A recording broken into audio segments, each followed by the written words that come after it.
السلام عليكم البنات، ان شاء الله كامل تكونوا بخير. مرحبا بكم. اليوم ان شاء الله جيتكم بهاد الحلوه الجافه اللي نموت عليها وعندي ذكريات بزاف شابين معها. تجي بنينه وطريه بزاف هايله، وكل عيد لازم نديرها، وكي تجربوها راح تحبوها كبار وصغار وتولوا مدمنين عليها، سورتو مع قهوه حليب بزاف هايله. انا كنت جربتها معكم ديجا العام اللي فات وحبيت نزيد نعاود نبارطاجيها معكم باش هكذا اللي ما شافش لا فيديو يعاود يشوفها ويديرها، وعلى بالي بلي راح تعجبكم. قبل ما نبداو ما تنسونيش بجيم وكومونتير، واللي ماشي مشتركه في القناه تشترك في القناه ونقولها مرحبا بك وفعلي زر الجرس هكذا ليصلكم كل جديد وما تراطيو حتى وصفه. نخليكم مع المقادير وطريقه التحضير. نبداو بسم الله. نحتاجو 250 غرام مارغرين اللي تكون طريه. انا استعملت مارغرين طريه عفوا، مارغرين ماني. ونحتاجو كأس الى ربع سكر غلاس، زيد عليها 2 مغارف كبار السكر عادي. السكر العادي نضيفوه راح يمدلنا طعم بزاف بنين للحلوه ديالنا، وتانيت ما راح تجيكم حلوه بزاف. نزيد عليها مغرفه صغيره تكون معمره مليح لافاني باش نتخلصوا من رائحه البيض، ورشه تاع الملح، ونخلطهم. هنا من الاحسن نستعملوا باتور، انا موافقه نستعمل باتور، لكن كنت نصور مول الفجر مع السحور ما قدرتش نستعمل باتور على جال حسب تعرفوا في لي باتيمون كي نستعملوا باتور ولا لي روبو اللي فوقك يسمعك واللي تحتك يسمعك هكذا باش ما يدعيوش عليا. الوغ استعملت لا ماريس، تقدروا تستعملوا لا ماريس ولا الباتور، لكن من الاحسن باتور هكذا باش توفروا عليكم الوقت وتخلطوها تمتم حتى تتحصلوا على كريمه. من بعد نضيف البيض، 2 حبات بيض وصفار بيضه. البيض يكون بدرجه حراره المطبخ، ما تستعملوش بارد. نخلطهم بيان حتى يمتزجوا غير بالعقل. المقادير راح نكتبهم لكم اسفل الفيديو. من بعد ما خلطت مليح البيض نضيف عليه 2 مغارف كبار مايزينا اللي هي النشا، ونزيدو نخلطوها حتى تمتزج مع المكونات. كما شفتوا مقادير بسيطه وما فيهاش خدمه بزاف، وتوجدوها ليه.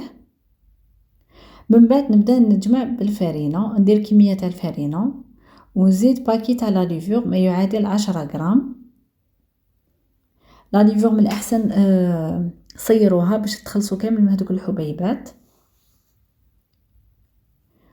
وتبداو تخلطوا وتجمعوا غير بالعقل. الفرينه ضيفوها غير بالعقل، جامي تضيفوها على دفعه ولا ديروا كميه كبيره، وطموها غير باطراف الاصابع ما تعجنوهاش.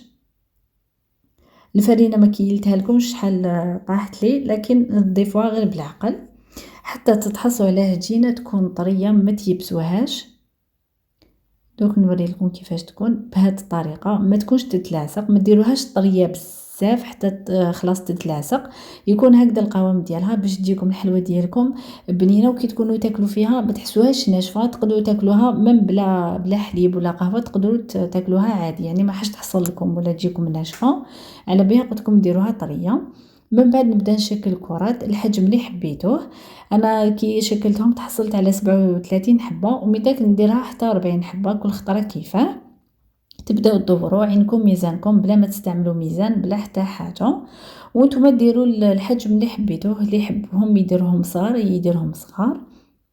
من بعد هنا ما كملت شكلتهم كامل، ندخلهم يطيبوا في فرن يكون مسخن مقبل على 180 درجه. نطيبهم لتحت باللون الذهبي ونشعلهم من الفوق غير شويه برك قيس ما ياخذوا هذاك اللون الذهبي خفيف برك، ما تحمروهمش بزاف. ندخلهم يطيبوا. الحلوه ديالنا كي تكون طيب نوجدوا المرحله الثانيه. هنا استعملت نوفا الشوكولا اللي فيها السكر اللي نديرها مع الحليب. راح ندير كميه منها نحطها في طبسي، ونزيد عفوا نحل لي كيسات ديالي. هنا النوفا وريتها لكم، وانتم استعملوا اي نوعيه ماشي لازم تستعملوا نوفا. ونزيد نحل لي كيسات ديالي. هاد المرحله مليحه باش تساعدكم الخدمه، لانه لازم الحلوه ديالكم غير تخرج وهي سخونه نرمدوها في النوفا. هاي لك الحلوه ديالنا بعد ما طيبتها من تحتها باللون الذهبي، ومن الفوق تاخذ لون ذهبي خفيف فقط. قلت لكم ما تحمروهاش بزاف، وترمدوها وهي سخونه في هذيك الشوكولا كيما راهم واضح في الفيديو. هنا الحبات خرجوا بربع حبات ورمدوهم، والباقي خليوه في السنيوه.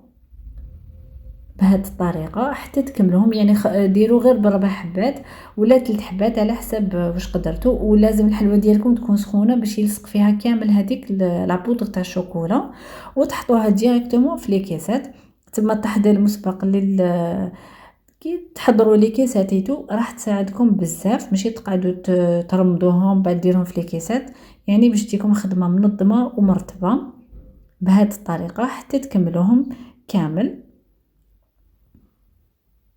ما تخافوش تقولوا نوفا راح تجي حلوة، راح تجي سوا في الحلاوة، كي تكونوا تاكلوا فيها ما تجيكمش حلوة قاطعة، سوا في في الحلاوة عفوا، بهاد الطريقة.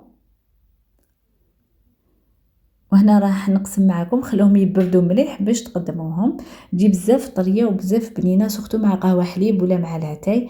انا نشفى كنت نخرج من المسجد نجري باش نشرب الحليب بها، كانت توجدها لي طاطا ربي يحفظها ويطولها في عمرها، وكانت تحطها لي في بواطه كي نحل هذيك لابواط تشم واحد الريحه بزاف بنينه. على بالي قلت لكم عندي ذكريات بزاف هايله مع هاد الحلوه، نتوما تاني كي تجربوها لولادكم ولا لعائلتكم راح تعجبهم باذن الله.